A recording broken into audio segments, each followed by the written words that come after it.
Meu nome é Rafael, tenho 42 anos. Trabalhei por quase 2 décadas na mesma empresa, como coordenador de logística numa distribuidora de alimentos. Nunca fui o mais brilhante, nem o mais rápido, mas era constante. Sempre cumpri meus horários, nunca neguei hora extra e fiz de tudo para manter o emprego firme, especialmente depois que me casei com a Juliana. A gente se conheceu quando eu ainda pegava 2 ônibus para ir ao serviço. No começo, era tudo bonito. Ela me olhava como quem vê futuro, e eu via nela o que chamava de porto seguro. A vida não foi fácil, mas nunca reclamei. Juntamos dinheiro, compramos um carrinho velho, depois conseguimos financiar uma casa simples, mas nossa, eu me matava de trabalhar e ela cuidava da casa. Dizíamos que éramos um time. Na saúde e na doença, na alegria e na tristeza. Lembro disso como se tivesse sido ontem, no altar. O problema é que eu acreditei nessas palavras. Foi numa terça-feira que tudo desmoronou. O setor estava cortando gastos. Tinha gente nova, com salário mais baixo, ocupando espaço. Eu já sentia o clima estranho fazia semanas, mas achava que pela minha entrega iriam me manter. Me enganei. O gerente me chamou numa sala e foi direto. Rafael, a gente agradece seu empenho, mas não tem como continuar com você no quadro. Fiquei em silêncio. Não tinha o que dizer. Só ouvi. Levantei, peguei minhas coisas e saí. A rua parecia girar. Eu me sentia oco, como se tivessem arrancado minha identidade junto com o crachá. Passei na padaria, comprei um pão doce e voltei. Para casa, lembro de cada passo. Pensava em como contar para Juliana. Eu não queria preocupar, mas também não queria esconder. Afinal, ela era minha esposa, minha parceira. Ia entender, ia me apoiar. Era isso que eu achava. Entrei em casa e chamei. Ela estava na sala, mexendo no celular. Sorriu de leve. Eu sentei ao lado, respirei fundo e disse: Ju, fui mandado embora hoje. Ela ficou muda por 3 segundos. Olhou para o lado. Depois cruzou os braços. Ué, e agora? Vai fazer o quê? Não houve abraço. Não houve, vai dar tudo certo. Só aquela pergunta, seca, afiada. Tentei explicar. Falei do corte da situação, que eu ia procurar algo novo. Ela só balançava a cabeça. E então, com uma frieza que eu nunca tinha visto nela, falou: Olha, Rafael, eu já tô cansada dessa vida apertada. Não dá pra ficar bancando homem desempregado, não. Eu travei. Pensei que fosse brincadeira, mas ela estava séria. Levantou, foi pro quarto e voltou com um envelope. Assina isso aqui. Isso o... quê? Divórcio. As palavras bateram como um murro. Tentei entender. Tentei perguntar. Ela não quis conversa. Disse que já estava decidida, que não ia viver com um homem fracassado. E completou. Você devia ter percebido que esse casamento já tinha acabado fazia tempo. Ali, eu entendi que ela não decidiu aquilo naquele momento. Ela já estava decidida fazia muito. Só esperava o momento certo. E o momento certo era a minha queda. Fiquei ali, parado. Senti um nó na garganta que não subia nem descia. Ela saiu de casa no mesmo dia. Disse que ia pensar melhor. Levou o carro. Levou a chave da conta conjunta. No dia seguinte, quando fui tentar sacar o pouco que tinha, o saldo já estava zerado. O banco me informou que ela tinha feito a retirada inteira e encerrado o acesso. No terceiro dia, ela voltou. Não sozinha. Trouxe outro homem. Um sujeito que eu nunca tinha visto. Alto, forte, de camiseta de academia. Disse que agora ele ia morar ali, que era o novo dono da casa. E eu? Eu saí, com uma mochila nas costas e a alma arrastada. Mas no fundo, enquanto caminhava para longe da minha própria casa, eu sentia algo crescendo no peito. Uma mistura de dor, vergonha e uma força estranha, uma raiva silenciosa. Uma vontade de reescrever minha história sem pedir permissão. E foi ali, do lado de fora, sozinho, com o sol batendo no rosto e as pernas tremendo, que comecei a montar dentro da cabeça o plano da minha virada. Ela achava que tinha vencido, mas esqueceu que um homem destruído é só um homem em reconstrução. Eu não sei descrever exatamente o que senti naquele fim de tarde. Saí da minha própria casa como se estivesse saindo de uma cena que não me pertencia mais. A mochila nas costas pesava pouco, mas o que eu carregava por dentro me dobrava. Meu nome ainda estava no contrato da casa, no documento do carro, na conta do banco, mas nada daquilo me pertencia mais. Juliana tinha se tornado dona de tudo com a mesma naturalidade de quem troca o celular por um modelo mais novo. Passei a noite na casa de um amigo, o Alexandre. Ele nem fez perguntas. Me deu um colchão no chão da sala e disse: "Descansa aí. Amanhã a gente conversa." Eu deitei, mas dormir, não dormi. Cada vez que fechava os olhos, lembrava dela abrindo a porta com aquele homem do lado rindo, apontando para a sala como se estivesse mostrando o espaço de um apartamento alugado. Aqui era onde ele assistia futebol, mas agora vai ser outra coisa. A frase dela ecoava como uma martelada dentro da minha cabeça. No dia seguinte fui até o banco. Ainda tinha esperança de que pelo menos algo tivesse sobrado. Um saldo, uma reserva, qualquer coisa. A atendente, educada, me informou que havia sido feito um saque total da conta conjunta no dia anterior, feito com autorização. Com a minha senha. Porque, claro, ela sabia, eu confiava, e ela usou cada detalhe contra mim.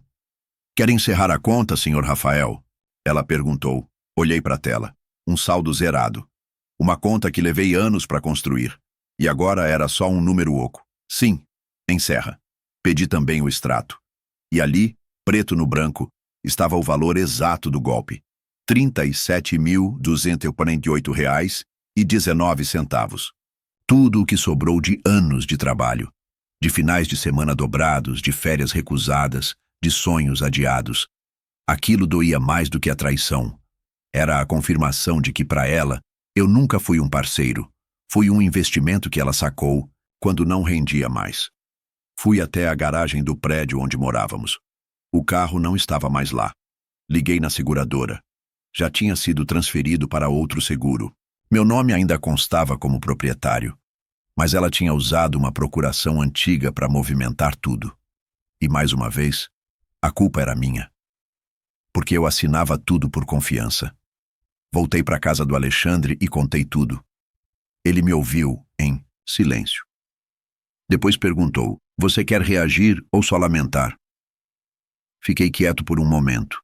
E então respondi: "Quero reagir, mas sem sujar minhas mãos."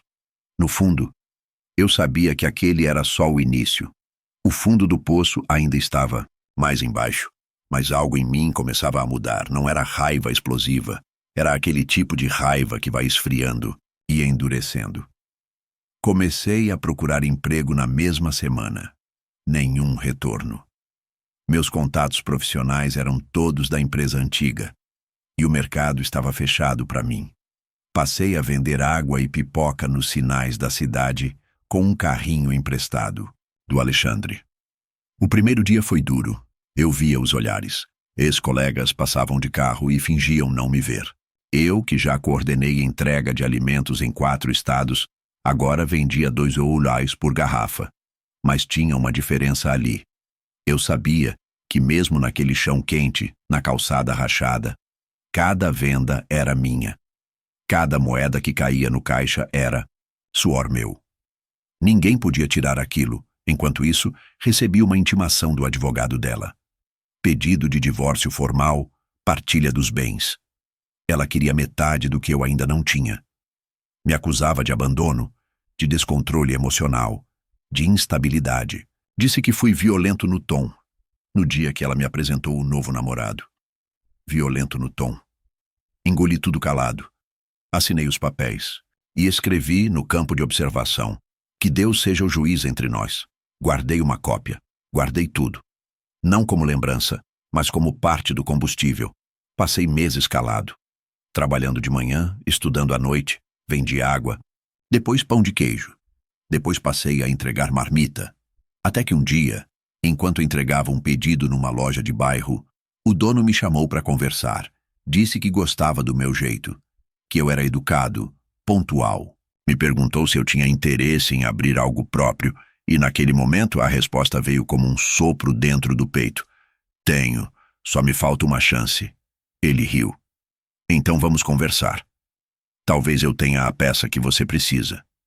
Mas isso é outra parte da história. Naquele início, tudo o que eu sabia é que no mesmo dia em que perdi minha casa, minha mulher e meu nome, algo em mim tinha acordado. E esse algo não aceitava mais viver de joelhos. Tem coisa que a gente guarda na memória como se tivesse acontecido em câmera lenta. Eu me lembro da roupa que ela usava, da blusa branca de alça fina, do som do salto batendo no piso da garagem e, principalmente, da forma como ela segurava a mão dele, como se fosse um troféu, como se dissesse, agora é isso aqui que eu mereço. Foi uma semana depois de eu sair de casa. Eu tinha voltado ali só para pegar o que sobrou. Uns livros, roupas, ferramentas antigas do meu pai que estavam guardadas no quartinho dos fundos. Eu cheguei de manhã, com a chave na mão e o coração numa mistura de ansiedade e tristeza. Não tinha avisado. Achei que estaria vazio, mas ela estava lá e não estava sozinha. Quando abri o portão, vi os dois rindo na varanda como se fosse um domingo qualquer. Aquele homem estava sentado na minha cadeira de descanso, a mesma onde eu costumava tomar café aos sábados de manhã. Usava regata, tatuagem no braço e uma pulseira de couro no pulso. Ela, de pé, encostada na parede, fumava um cigarro com o olhar de quem não devia nada a ninguém. Ela me viu e nem se incomodou em esconder o deboche. Ah, Rafael, tá aqui por quê? Esqueceu que agora essa casa é minha? Fiquei parado. Não esperava. A raiva veio como um soco, mas prendi dentro do peito. Vim pegar minhas coisas, minhas ferramentas, minhas roupas. Ela deu um risinho. Pode pegar. Mas sem drama, tá? A gente tá tentando manter o ambiente leve. A gente? Perguntei. Ela apontou com o queixo pro sujeito. O Marcelo vai morar aqui agora. Meu namorado. Fiquei em silêncio. Olhei pro chão, depois pro céu. Tentei engolir a dor. Mas ela não queria deixar barato. Você achou que ia ficar aqui depois de perder o emprego? Que eu ia te sustentar? Cresce, Rafael. Marcelo levantou. Vinha com aquele ar provocador, o tipo que adora um confronto passivo. Relaxa, cara. Eu cuido dela agora. Vai dar tudo certo. Aquilo me feriu mais do que qualquer outra coisa. Era como se toda a minha história, tudo que construí com sacrifício, tivesse sido apagado por aquele homem que eu nunca tinha visto antes. Um estranho, sentado no meu quintal, bebendo da minha caneca, comendo do que restava da minha dignidade. Mas eu não reagi. Simplesmente entrei. Peguei o que precisava. Ignorei os olhares. Coloquei tudo numa mochila e em 2 sacolas. Antes de sair, passei os olhos pela sala. A TV era a mesma. O sofá também. Mas o ar era outro. Aquele lugar já não era meu. Nunca mais seria. Na porta, ela me chamou. Só para você saber, já pedi a troca do nome na conta de luz. Vai ser tudo no meu nome agora. E vê se não aparece de surpresa mais não. Tá bom? Eu só balancei a cabeça. Você não vai falar nada? Ela provocou. Falei. Boa sorte, Juliana. De verdade. Porque quando isso aqui desmoronar, eu não vou estar mais por perto para segurar nada. Ela riu. Você acha mesmo que eu vou precisar de você? Mas o olhar dela não ria. E ali, naquele instante, eu jurei que nunca mais voltaria como o homem que ela conheceu.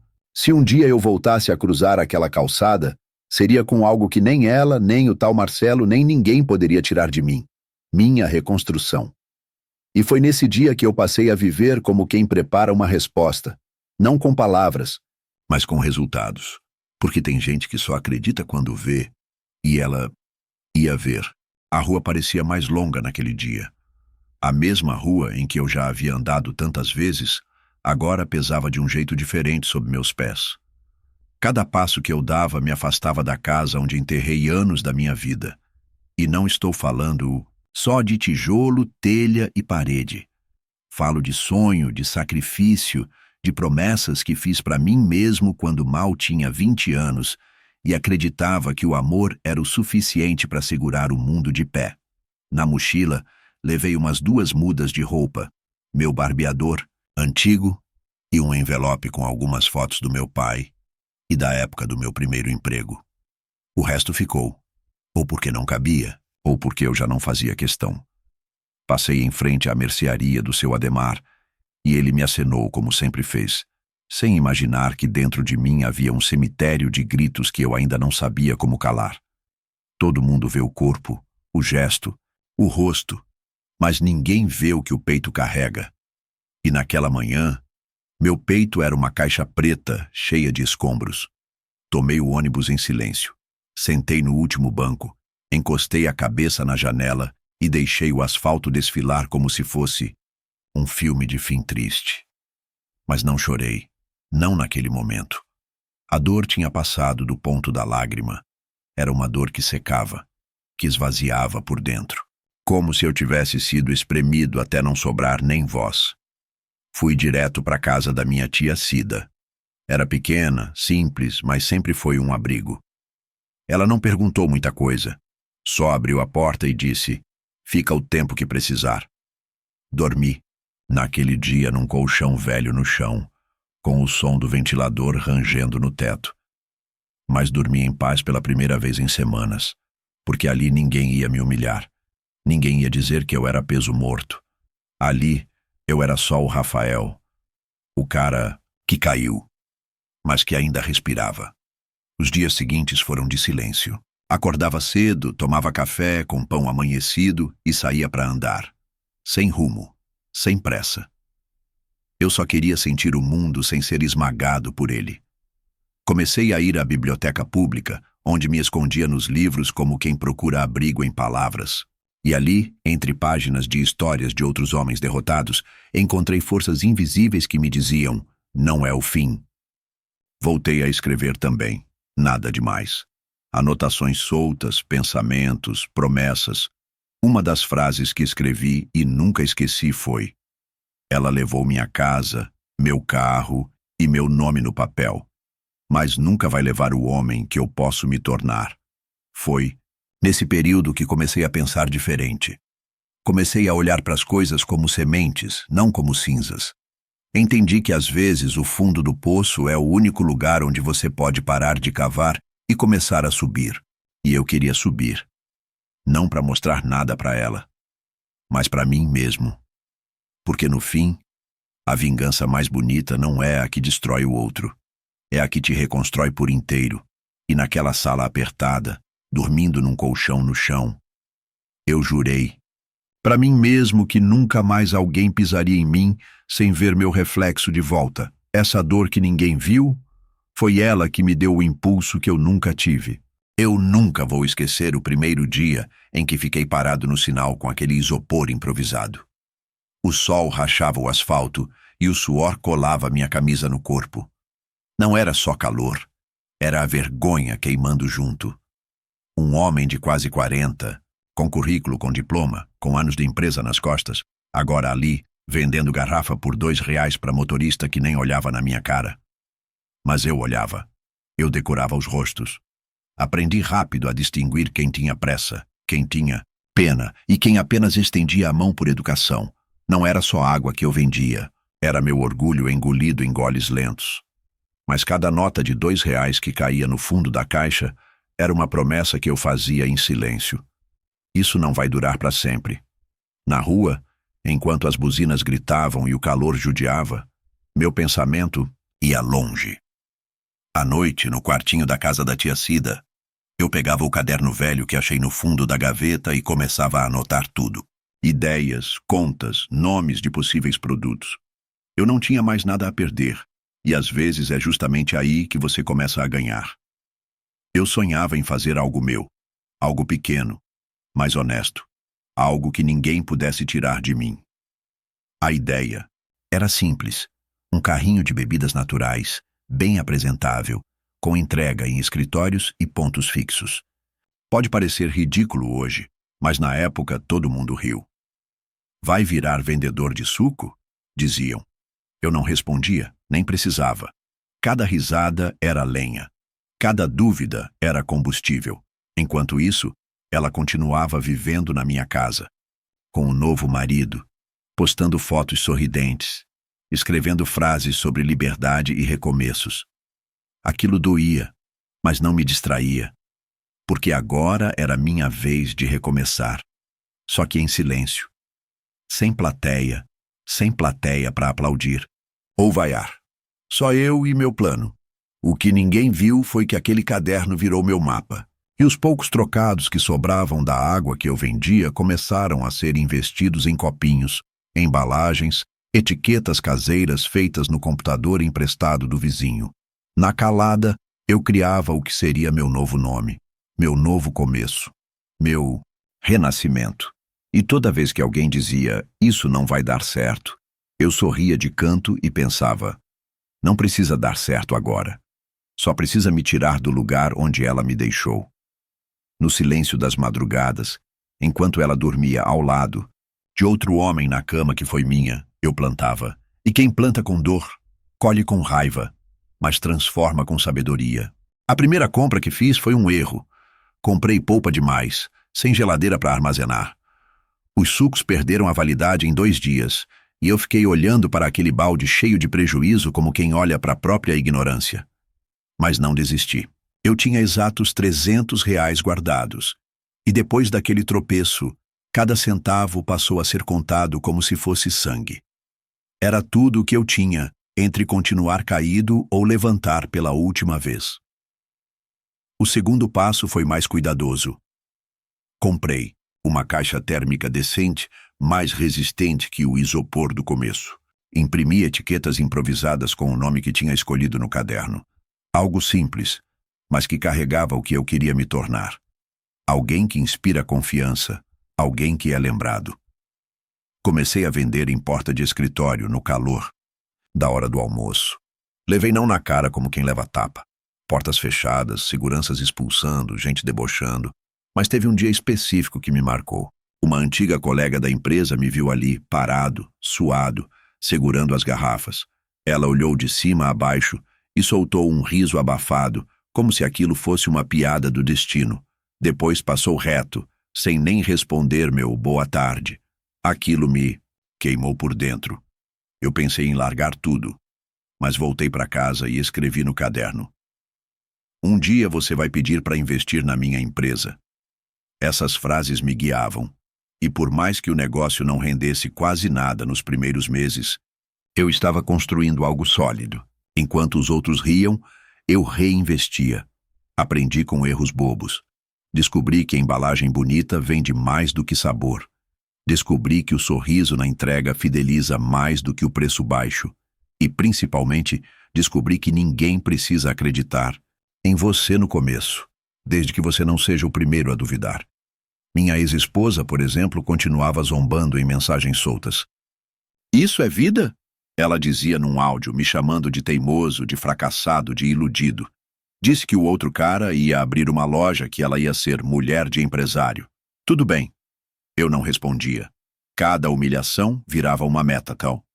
Vendia de segunda a sábado. Domingo descansava o corpo e organizava a planilha. Criei redes sociais. Comecei a divulgar meus produtos com pequenas promoções e frases motivacionais. Alguns seguidores começaram a aparecer. Clientes fixos também. Comecei a entregar em prédio comercial. Depois, em faculdades. Um professor me disse que adorava o meu suco e que ele salvava o dia. Com o tempo, o riso das pessoas foi sumindo. Não porque elas pararam de zombar, mas porque passaram a não conseguir mais me alcançar. Eu estava indo em outra direção, mais lento, mais suado, mais certo do meu caminho. E os R$ 300 viraram 5.000 em 3 meses. Depois, 10. Depois disso, eu já não precisava mais vender na rua. Mas continuei por um tempo. Não por necessidade, mas por respeito ao chão que me segurou quando ninguém mais quis. A verdade é que eu comecei com nada. Mas nada era exatamente o que eu precisava para provar para mim mesmo que eu era tudo. Com ou sem apoio. Com ou sem ela. Um ano pode passar voando para quem está distraído. Mas para quem está no fundo do poço tentando escalar com as unhas, um ano parece uma eternidade. Eu contei os dias como quem conta cicatrizes. Cada madrugada mal dormida, cada entrega sob chuva, cada cliente que atrasava o pagamento, tudo ficou gravado. Porque aos poucos, minha empresa deixou de ser uma ideia e se transformou num mundo inteiro onde eu finalmente tinha controle. Não era só vender suco, era fazer algo com as próprias mãos depois de ter sido deixado para trás. Era o grito de alguém que foi calado. Quando percebi que não dava mais conta sozinho, contratei um rapaz que vendia balas no sinal perto de casa. Ele tinha 17 anos. O nome dele era Juninho. E me lembrava do que eu tinha virado, invisível. Dei a ele a primeira camiseta com o nome da marca bordado. Vi os olhos dele brilharem.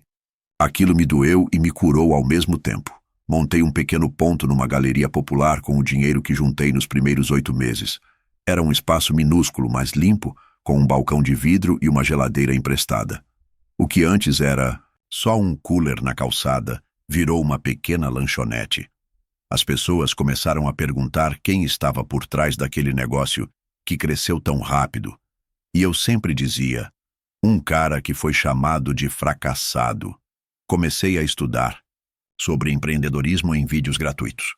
Aprendi sobre branding, atendimento, controle de estoque, fidelização de cliente. Anotei cada coisa num novo caderno.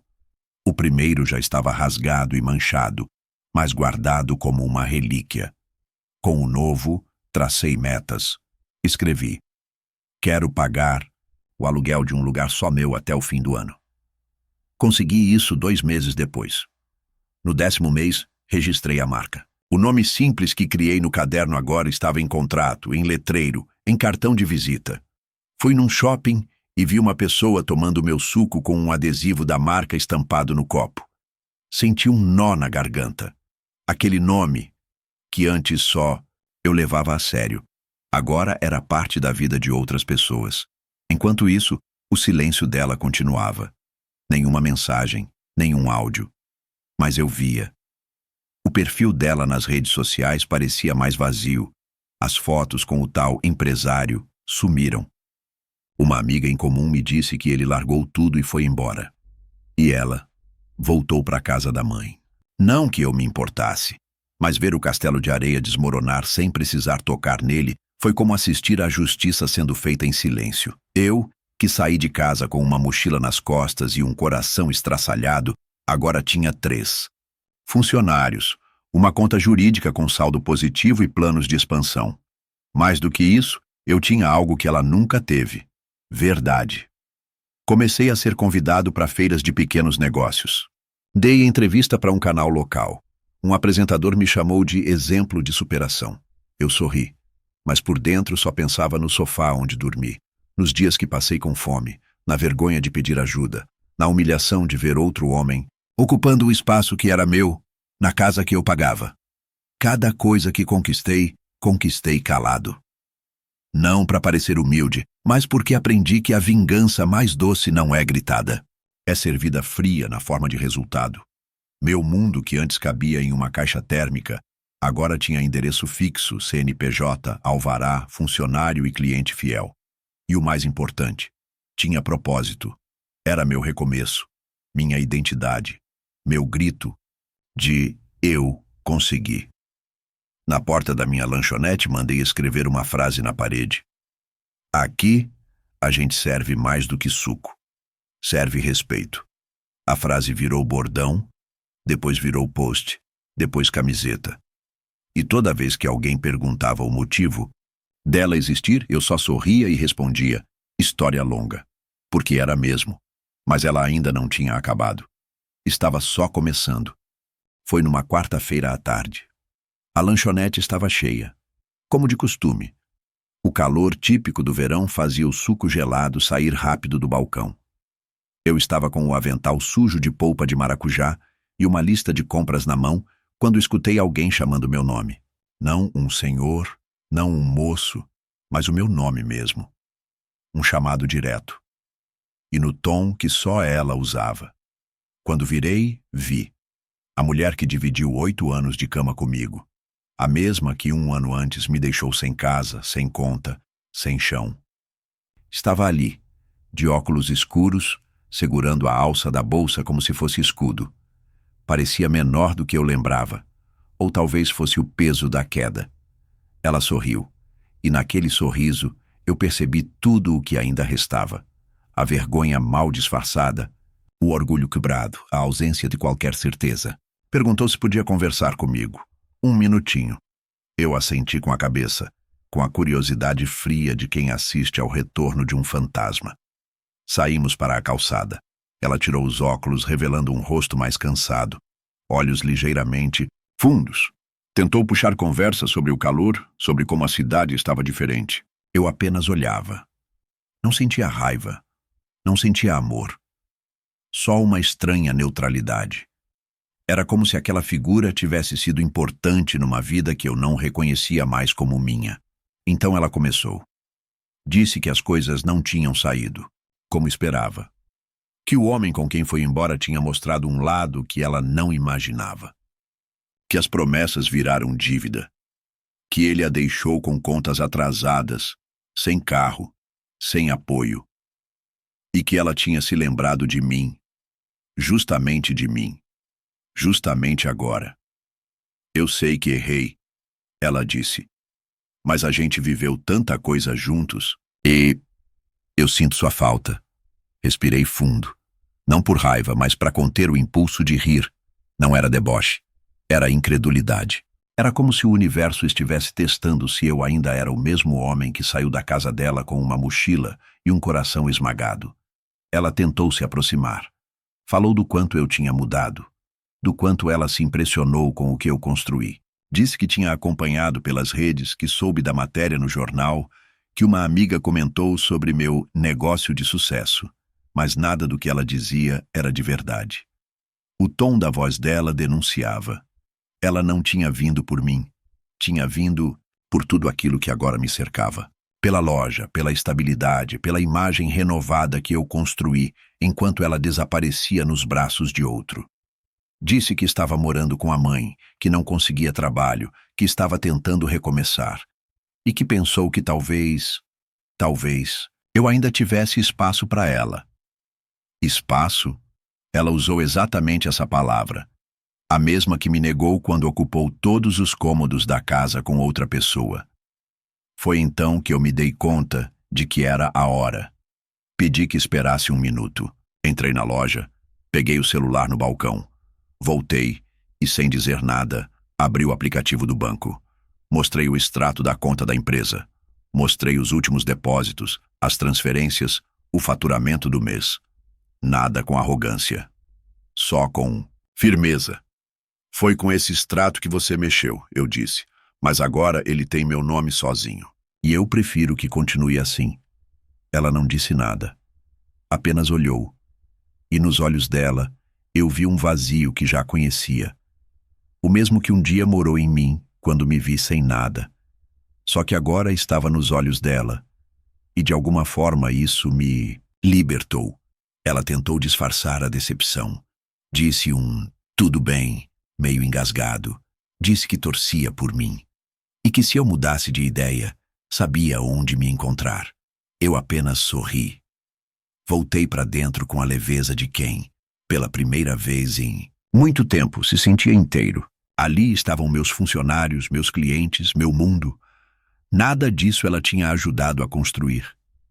Mas tudo aquilo era agora a prova viva de que recomeçar é possível. E que tem gente que só percebe o valor depois que destrói o que tinha nas mãos. Depois do extrato, ela ficou em silêncio. Mas o silêncio dela era só o começo de outra tentativa. Não era arrependimento puro. Era cálculo. Era desespero disfarçado de saudade. E eu sabia reconhecer, porque já tinha sido o homem que implora para ser visto. No dia seguinte, ela voltou. Dessa vez, trouxe um bolo. Sim, um bolo. Como se a doçura artificial de uma receita fosse capaz de cobrir o gosto amargo de tudo o que ela destruiu. Me abordou com um sorriso tímido. Disse que fez com carinho e que pensou em mim. Eu agradeci, peguei o bolo com educação, mas não convidei para entrar. O gesto era claro. Gentileza não é perdão. E memória não é fraqueza. Nos dias que seguiram, ela passou a me visitar com frequência. Dizia que só queria conversar, que não esperava nada. Mas as palavras escorregavam sempre para o mesmo lugar. Lembranças, planos, passado. Como se tentar lembrar dos nossos domingos antigos pudesse fazer eu esquecer da noite em que ela trouxe outro homem para dentro da minha casa e disse que a vida é assim. Dá uma chance pra gente. Ela pediu uma tarde depois de limpar os olhos e contar que o atual tinha ido embora sem deixar nem o número. Todo mundo erra. Mas a gente teve tanta coisa bonita. Sim, a gente teve. Mas ela jogou fora. Com pressa. Com crueldade. Com aquela frieza que só aparece quando a pessoa tem certeza que você nunca vai se levantar. Eu me levantei. Não para impressionar, nem por vingança. Me levantei porque precisava voltar a me olhar no espelho. Porque doía mais viver como um resto do que começar do zero. E agora ela estava ali, querendo colar os cacos que ela mesma fez questão de espalhar no chão. Ela falava. E enquanto falava, eu só via a cena de 1 ano atrás. O sofá da sala com as almofadas que eu escolhi. O carro na garagem que eu passei anos pagando. A conta bancária com meu suor. E ela, de mãos dadas com o outro, me dizendo que eu precisava aceitar que a fase dela tinha mudado. Naquele momento, sentado diante dela, eu percebi o que mais doía. Não era o abandono, era a certeza de que, se eu tivesse fracassado, ela jamais teria voltado. O que a trazia de volta não era o amor, era o sucesso, o nome, o respeito que agora me cercava. Ela não queria a mim, queria o que eu tinha virado. Eu olhei nos olhos dela e falei baixo, com calma, como quem lê o último parágrafo de um livro que já terminou. Você me deixou quando eu mais precisava. Me chamou de peso, de fracasso. Usou minha dor como desculpa para apagar minha existência. Agora que eu levantei, você quer sentar na mesa que nem ajudou a montar? Ela baixou os olhos. Eu te amei de verdade, ela murmurou. Mas eu estava perdida. Eu também, respondi. Mas não deixei de ser eu. Levantei, peguei o bolo da geladeira, entreguei. De volta. Você pode comer esse bolo sozinha. Como eu comi a minha solidão por meses. Espero que também engula um pouco da verdade. Ela saiu com passos lentos, não disse nada, e eu não precisei mais responder. Porque quando a pessoa que te quebrou tenta voltar e encontra alguém que se reconstruiu sozinho, a resposta já está no que você se tornou. Quando a porta se fechou atrás dela, não foi só o fim de uma visita. Foi o fim de um ciclo, de um capítulo que demorou a sangrar, mas que agora cicatrizava com a dignidade que um dia ela tentou arrancar de mim. E ali, parado em frente à porta, ainda segurando o cheiro do bolo recusado, eu entendi algo que ninguém ensina. A verdadeira vingança é viver o suficiente para ver quem te jogou fora, mendigar o que você se tornou. Ela não disse nada ao sair, mas eu vi. Vi nos olhos dela a mesma ausência que me acompanhou por meses. A mesma angústia de quem anda em silêncio por uma casa estranha, carregando lembranças que viraram peso. O mesmo buraco que se abre quando se percebe que não há mais retorno. Não por orgulho, mas por respeito próprio. Enquanto ela se afastava pelo portão, vi o carro velho que ela agora dirigia, com pintura desbotada e um retrovisor pendurado com fita. Era irônico. O mesmo retrovisor que ela olhava, cheia de pose, no carro que levou de mim. O mesmo banco onde ela sentou ao lado de outro homem, rindo, achando que o mundo era um palco e eu, só uma cena descartável. Agora ela voltava para um canto qualquer. Talvez para uma casa emprestada. Talvez para dividir aluguel com alguém que também estivesse tentando esquecer os próprios erros. E eu voltava para o meu trabalho. Para o meu nome escrito na fachada da empresa. Para o meu orgulho reconstruído com paciência. Alguns dias depois, soube por vizinhos que ela estava dizendo por aí que sentia saudade, que a vida virou contra ela, que talvez tenha agido com pressa. Mas ninguém dava ouvidos. O respeito é uma planta delicada. Uma vez arrancado pela raiz, demora para nascer de novo. E no caso dela, nem semente sobrou. Já eu continuei plantando, continuei crescendo, mas sem pressa, porque agora eu sabia que cada conquista leva tempo e que os atalhos que prometem amor rápido, conforto imediato ou sucesso fácil quase sempre levam para becos sem saída. Teve um dia que por acaso a vi na rua. Estava sentada num banco de praça mexendo no celular antigo com uma sacola do mercado no colo. Ninguém ao redor. Sem maquiagem, sem pose. Apenas ela. E nos olhos, aquele mesmo vazio, ela me viu. Mas fingiu que não. Talvez por vergonha. Talvez por orgulho. Talvez porque soubesse que mesmo que tentasse, não havia mais espaço. Nem no meu coração, nem na minha história. Eu segui andando. E pela primeira vez não senti raiva. Não senti dor. Só percebi que estava livre. Livre da necessidade de provar algo. Livre da lembrança que me prendia ao passado. Livre de um amor que no fundo nunca foi inteiro, porque o verdadeiro final feliz não é reconquistar quem te quebrou, é não precisar mais. E foi naquele silêncio, no não dito, no olhar dela tentando fugir do meu, que eu vi. Vi o mesmo desespero que um dia foi meu, só que agora ele não me pertencia mais.